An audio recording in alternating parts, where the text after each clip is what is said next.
Yan, naka-positive itong nakatali ng wire. Yan, positive dito. Tapos yung isang wire niya dito is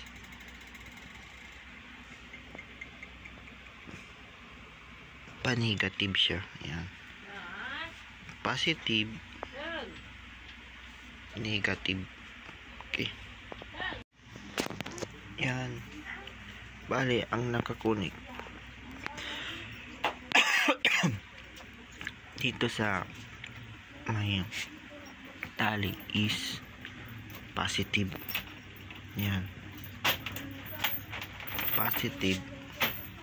Tapos yung nakakunik naman dito sa hindi nakatali ng wire is negative. Yan, negative. Tapos ang wire na ito papunta sa amplifier. Yan, negative positive para sa amplifier. Then yung negative naman ito konektado dito sa positive naman dito. Negative dito. Yung positive dito konektado dito sa negative nito. Bari ang tawag sa connection na yan is series connection.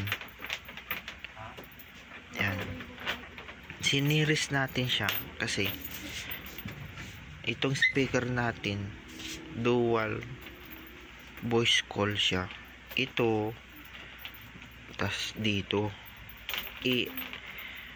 bawat isa dito 4 ohms. Kaya pag siniris natin magiging 8 ohms. Yun ang kailangan para sa amplifier kasi 8 ohms yung amplifier natin. Ayan.